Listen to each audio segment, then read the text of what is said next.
ठीक है। हमने पिछली बार क्या देखे रहे, प्रेजेंट सिंपल टेंस, ठीक है ना। प्रेजेंट सिंपल टेंस के बारे में मैंने तुम्हें मतलब लगभग सारी बेसिक जानकारी दे चुका था, ठीक है। प्रेजेंट सिंपल टेंस की हेल्पिंग वर्ब क्या होती है, डू और डज होती है, डू और डज, ठीक है। उसका structure affirmative sentence, negative sentence, interrogative sentence, interrogative negative sentence. हमने एक वाक्य का उसका इंग्लिश ट्रांसलेशन भी किए थे, ठीक है। तो हम थोड़ा उसके आगे बढ़ते हैं, मतलब प्रेजेंट सिंपल टेंस के बाद अब क्या आता है अपना present continuous tense, second number. आज हम चालू करेंगे क्या, प्रेजेंट कॉन्टिन्यूअस टेंस, ठीक है। तो क्या करेंगे बताओ, सेकंड नंबर जो अपने प्रेजेंट टेंस का सेकंड नंबर टॉपिक है क्या बताओ, present PRESENT present continuous tense, CONTINUOUS continuous tense, ठीक है। समझ में आ रहा नहीं आ रहा बताओ। ये जो अच्छा प्रेजेंट सिंपल टेंस का हिंदी में अर्थ होता है अपूर्ण काल, क्या होता है बताओ, ये अपूर्ण कहलाता है। इसको रियल टेंस भी कहते हैं, मैंने पहले बताया, ये रियल टेंस भी है, ठीक है। प्रेजेंट सिंपल टेंस मतलब होता है अपूर्ण काल, इसमें कोई बात पूर्ण नहीं होती, मतलब पूर्ण होती रहती है, मतलब चलते रहता है काम चलते रहता है। समझ में आए कि नहीं, जो भी काल होता है इसमें मतलब जो भी बातें होती हैं वो कार्यरत रहती हैं, कंप्लीट नहीं होती है, ठीक है। जैसे वह काम कर रहा है, कर रही है, इस टाइप के। इसकी पहचान देख लो शॉर्ट में। हाँ ध्यान दे यहाँ पे मयंक, पहचान में क्या जाता है, इसके हिंदी वाक्य के अंत में रहा है, रही है, रहे हैं, इस टाइप का आता है, ठीक है। समझ में आ रहा ना, ठीक है। क्या आता है उजमा, रहा है, रही है, रहे हैं, रहे हैं, रही हूँ, रहा हूँ, रहा हूँ आदि आ जाते हैं। समझ में आए कि नहीं आए।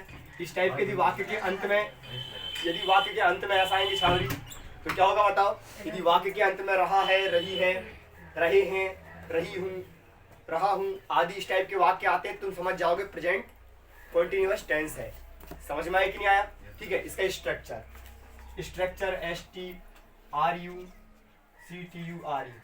स्ट्रक्चर, इसका स्ट्रक्चर कैसा होता है देखो। स्ट्रक्चर मतलब होता है संरचना, हम गणित वाले मतलब समझ सकते हैं क्या, संरचना मतलब क्या होता है, सूत्र, ठीक है। बस सूत्र में तुमको उठा के मान रखना है। वैसे तुम जानते हो इंग्लिश में जो कोई वाक्य बनता है तो कंप्लीट वाक्य कब कहलाता है, उसमें क्या होता है, कर्ता होता है, कर्म होता है और क्रिया होती है। समझ में आया कि नहीं आया, ठीक है। तो कर्ता, कर्म और क्रिया कहने का मतलब जो बनते हैं अपने पास, और सहायक क्रिया भी। तो इंग्लिश में चार चीज़ों से मिलकर मतलब चार टॉपिक्स कहा जाए। जैसे अपने को कर्ता के बारे में नॉलेज होना चाहिए, कर्म के बारे में, ठीक है, क्रिया के बारे में और सहायक क्रिया के बारे में। ये चारों के बारे में नॉलेज रहेगा तो हमारा इंग्लिश का सेंटेंस कंप्लीट हो जाता है। समझ में आया कि नहीं आया। फिर बाकी अदर वर्ड आता है, जो बचा हुआ रहता है वो अदर वर्ड है। समझ में आया ना, ठीक है। तो कैसा करेंगे देखो, इसका स्ट्रक्चर होता है अफर्मेटिव सेंटेंस में, affirmative sentence EFF, affirmative sentence में क्या बनता है इसका स्ट्रक्चर, ये नॉर्मल होता है। मतलब टफ देखा जाए तो सिर्फ प्रेजेंट सिंपल टेंस और पास्ट सिंपल टेंस, ठीक है। उसके क्वेश्चन नॉर्मली ज्यादातर पूछे भी जाते हैं, ठीक है। उसके क्वेश्चन आते हैं, जैसे निगेटिव करने के लिए उसी का आता है, इसका नहीं आता, ठीक है। आता है, आ जाएगा, लेकिन बनना चाहिए तो सिंपल होता है, ऐसे बन जाता है, ठीक है। कैसे बनता है देखो, इसमें वो चारों चीजें लगाना हमको, मतलब क्या लगाना है, सब्जेक्ट, वर्ब, हेल्पिंग वर्ब और ऑब्जेक्ट, ठीक है। उससे ये पूरा सेंटेंस कंप्लीट हो जाएगा। कैसा होगा देखो, अफर्मेटिव सेंटेंस में होता है अपने पास सब्जेक्ट, सब्जेक्ट के बाद आती है हेल्पिंग वर्ब, क्योंकि हम मूल स्ट्रक्चर जानते हैं, ऐसा होता है मूल structure, subject plus helping verb plus main verb plus object, और उसके बाद यदि कुछ करना है तो वो कहलाता है अपना क्या, अदर वर्ड। नहीं आया समझ में, ये अदर वर्ड हो जाता है। तो अपना मेन तो ये होते हैं चार, 1 2 3 4, इन चारों से मिलकर क्या बनता है, अपना सेंटेंस बनता है। समझ में आया ना, एक वाक्य पूरा हो जाता है, अदर वर्ड में आ जाता है, वो आगे की बात है वो, ठीक है। चलिए यहाँ ध्यान दो, जैसे सब्जेक्ट, हाँ आयुष, सब्जेक्ट, तो यहाँ पे सब्जेक्ट तो सब्जेक्ट ही रहेगा जो भी है, लेकिन हेल्पिंग वर्ब मतलब प्रेजेंट कॉन्टिन्यूअस टेंस की हेल्पिंग वर्ब क्या होती है वो रखना है हमको, तो याद होना चाहिए। मैंने टेबल्स बनवाया हूँ। प्रेजेंट कॉन्टिन्यूअस टेंस की हेल्पिंग वर्ब होती है इज, एम, आर, मतलब इन तीन में से कोई एक लगेगा, या तो इज लगेगा या एम या फिर आर। तो इन तीन में से कौन सा लगाना है, ये वाला मैंने एक टेबल में बताया हूँ, ठीक है। लास्ट जो सेशन दिया था मैंने उस पर, ठीक है। क्या समझ में आया कि सब्जेक्ट के अनुसार इज, एम या फिर आर लगता है। जैसे मान लो अपना फर्स्ट पर्सन आया, ठीक है, जैसे आई आया तो आई के साथ क्या लगेगा, एम, इज और आर नहीं लगेंगे। लेकिन सेकंड पर्सन आया, सेकंड पर्सन मतलब यू, वी, दे या बहुवचन, तो उसके साथ लगेगा आर, उसमें एम भी नहीं लगेगा और इज भी नहीं लगेगा। लेकिन थर्ड पर्सन आया, ही, सी, इट, एनी नेम, ठीक है, ही, सी, इट आ जाए या फिर किसी का नाम आ जाए एक वचन पे, तो वहां पे क्या लगेगा, इज, उस पर एम और आर नहीं लगेगा, तो तीन में से कोई एक का चयन करना होता है। आगे देखो फिर मेन वर्ब, तो याद रखना कॉन्टिन्यूअस टेंस जहां पे भी कॉन्टिन्यूअस टेंस आता है उस पर मेन वर्ब में आईएनजी लग जाती है। मेन वर्ब में आईएनजी, इसको अपन वर्ब की फोर्थ फॉर्म भी बोल सकते हैं। वर्ब की तीन फॉर्म होती है, प्रेजेंट, पास्ट और पास्ट पार्टिसिपल, फ्यूचर नहीं होती। समझ में आया कि नहीं आया? क्या होता है? प्रेजेंट, पास्ट और पास्ट पार्टिसिपल थर्ड होती है, लेकिन फोर्थ फॉर्म होती है अपनी प्रेजेंट पार्टिसिपल। प्रेजेंट पार्टिसिपल है ये, मतलब प्रेजेंट टेंस पे ही आईएनजी लगा दिया जाता है तो वो कहलाता है प्रेजेंट पार्टिसिपल, मतलब वर्ब की फोर्थ फॉर्म। समझ में आया कि नहीं आया? इसका नाम क्या? फोर्थ फॉर्म का प्रेजेंट पार्टिसिपल। समझ में आया कि नहीं? मतलब एक बात ये याद रखना, जब भी रहा रही आएगा, है लिखा है, था है या फिर होगा लिखा है, उससे मतलब नहीं है। प्रेजेंट की बात करें, पास्ट की बात करें, फ्यूचर की बात करें, हमको क्या करना है? जब रहा रही आया मतलब वर्ब में आईएनजी ही लगाना है। समझ में आ गया ना? ठीक है, रट्टा मारने की आवश्यकता नहीं है। प्लस ऑब्जेक्ट, प्लस ऑब्जेक्ट, उसके बाद अदर वर्ड आता है, तो अदर वर्ड यदि अपने सेंटेंस में आया है तो लिख दो, नहीं आया तो छोड़ दो। समझ में आया कि नहीं आया? वैसे नॉर्मली सेंटेंस ही आते हैं 10th क्लास में, तो ठीक है ना। आगे देखते हैं अफर्मेटिव के, इसके बाद बनाते हैं अपन निगेटिव। तो जो निगेटिव सेंटेंस बनता है इसका निगेटिव बनाना कोई प्रॉब्लम है ही नहीं है, क्योंकि निगेटिव बनाने का मतलब होता है कि हेल्पिंग वर्ब के बाद में अपन को नॉट लगाना है। तो इसमें हेल्पिंग वर्ब ऑलरेडी दी हुई है, दिया है हेल्पिंग वर्ब। इन तीनों में जिसका भी यूज करोगे उसके बाद नॉट लगा दोगे, सेम टू सेम सेंटेंस लिख दो, निगेटिव बन गया। लेकिन इसके पहले जो सेंटेंस हमने पढ़े थे, मतलब कौन सा वाला? प्रेजेंट सिंपल टेंस, उस पर हेल्पिंग वर्ब थी ही नहीं। जब नहीं थी तो पहले हमको उस हेल्पिंग वर्ब को लिखना पड़ता है, उसके बाद नॉट लगाना पड़ता है। समझ में आया कि नहीं आया? ठीक है, चलो ठीक है, क्या करेंगे बताओ। इसमें ये हो जाएगा अपना सब्जेक्ट। निगेटिव बनाने के लिए इज एम आर में से तुम तीन में से किसी एक का प्रयोग करोगे, तो जिसका भी प्रयोग करोगे उसके बाद क्या लगा देंगे अपन? Not, NOT not. ये नकारात्मक वाक्य हो जाएगा। उसके बाद जैसा का तैसा, प्लस वर्ब में ING प्लस ऑब्जेक्ट। नहीं आया समझ में? समझ में आया कि नहीं आकाश? Yes sir. आ गया ना? ठीक है। अगेन क्या होगा? इंटेरोगेटिव। इंटेरोगेटिव मतलब होता है प्रश्नवाचक वाक्य। ठीक है, मतलब कि क्या ये सिर्फ प्रश्न करता है, क्या करके। ठीक है, कि क्या तुम वहां जा रहे थे या जा रहे हो, ठीक है, या जा रहा है, मोहन कहाँ जा रहा है, या फिर क्या मोहन स्कूल जा रहा है, क्या शब्द आता सामने। ठीक है, प्रश्न करता है वो, तो उसके लिए क्या बनता है बताओ? उसके लिए हेल्पिंग वर्ब को सामने कर दिया जाता है, मतलब इज एम आर में से जो भी तुम लगाओगे उसको सामने कर देना, और बाकी पूरा सेंटेंस यही वाला, मतलब इज एम आर जो हेल्पिंग वर्ब थी वो सामने चली जाएगी, सब्जेक्ट पीछे चला जाएगा, और बाकी पूरा जैसे का तैसा, प्लस सब्जेक्ट प्लस क्या हो जाएगा? वर्ब में ING प्लस ऑब्जेक्ट। नहीं आया समझ में? ये एंड लास्ट में क्वेश्चन मार्क। क्वेश्चन मार्क जरूरी है। ये तीनों सेंटेंस। चौथा एक और होता है इंटेरोगेटिव निगेटिव, दोनों मिक्स वाला। यदि उसको बनाना है तो उसको भी हम बना सकते हैं, और नहीं बनाना तो उतना कुछ खास इंपॉर्टेंट नहीं है वो। समझ में आया कि नहीं आया? जैसे फोर्थ नंबर यदि हमको बनाना है तो फोर्थ नंबर क्या हो जाएगा? Interrogative and negative. तो इंटेरोगेटिव एंड नेगेटिव जो अपने पास सेंटेंस होता है उसका स्ट्रक्चर वो क्या बनता है? उसमें सेम ऐसे ही आएगा, लेकिन जो नॉट था वो नॉट रहेगा। मतलब यहाँ से जो इज एम आर है उसको सामने कर लो, सब्जेक्ट को पीछे, और बाकी पूरा ये वाला सेंटेंस उतार दो। हो जाता है क्या? इज एम या फिर आर में से कोई एक। ठीक है, कोई एक लगाना है। कौन सा कब लगाना है तुम्हें मालूम है? नहीं मालूम है तो प्रैक्टिस करते जाओ, रट्टा करने की आवश्यकता नहीं है, याद करने की बिल्कुल जरूरत नहीं। तुम क्या करोगे? जितनी प्रैक्टिस करोगे ऑटोमेटिक याद हो जाएगा। समझ में आया कि नहीं आया? Is am are plus plus क्या हो जाएगा? उसके बाद सब्जेक्ट, और सब्जेक्ट के बाद यहाँ पे नॉट लग जाएगा। याद रखना यहाँ पे नॉट नहीं रखता है, नॉट वहीं रहता है। इज एम आर सब्जेक्ट और नॉट वहीं लगेगा। ठीक है, इंटेरोगेटिव निगेटिव सेंटेंस में।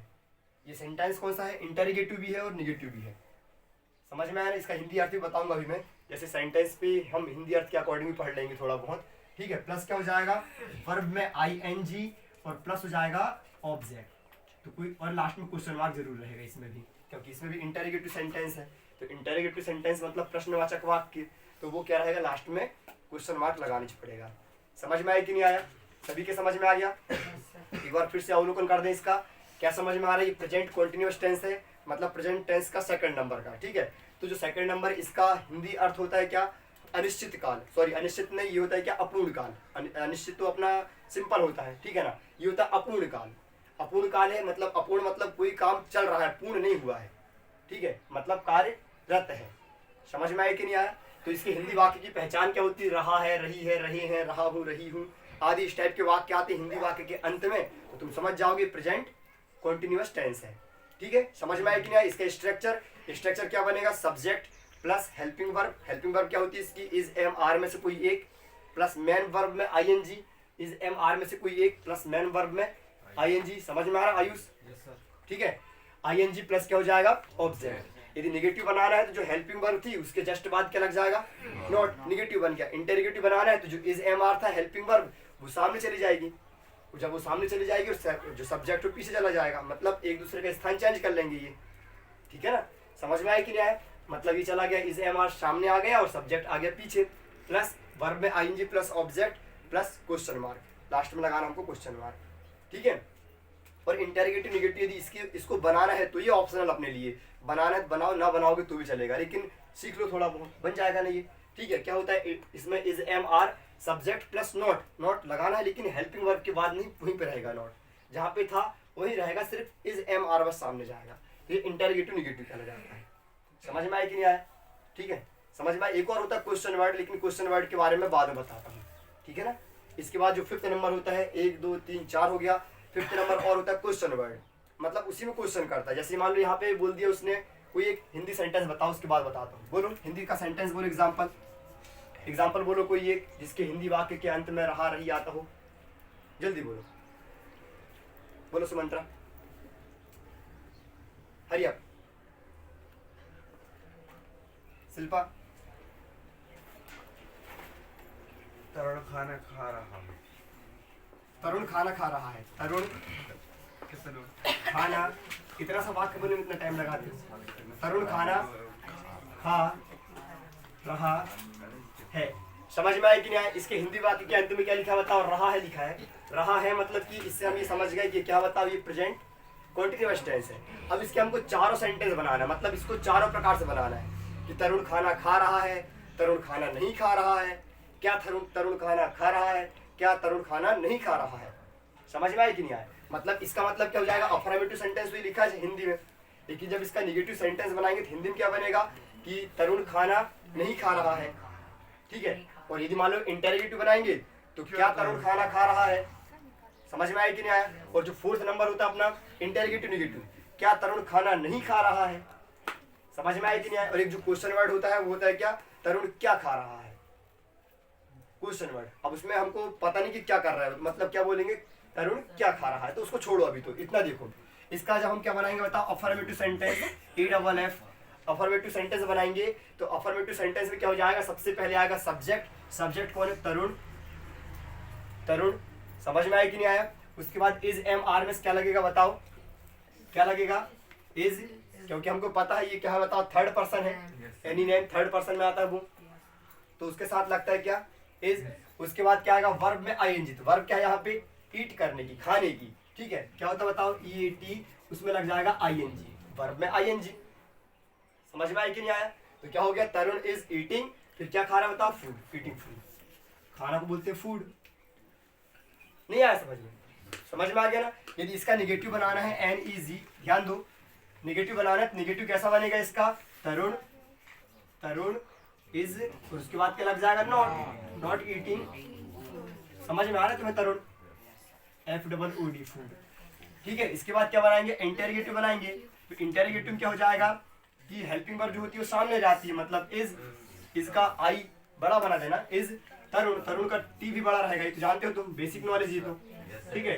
Is Tarun eating food, eating food, last में क्वेश्चन मार्क। और यदि मान लो हमको इंटेरोगेटिव निगेटिव बनाना 4th नंबर का भी, ये वाला भी, तो क्या करेंगे बताओ? इंटेरोगेटिव निगेटिव में INT, ठीक है? क्या हो जाएगा? इज तरुण नॉट ईटिंग, ठीक है? Is Tarun not eating food. समझ में आया सभी को ना? ठीक है? इस टाइप के हम कोई भी सेंटेंस को पहचान कर उसका इंग्लिश में ट्रांसलेट कर सकते हैं बहुत आसानी से, एंड क्वेश्चन मार्क। समझ में आया आकाश? ठीक है।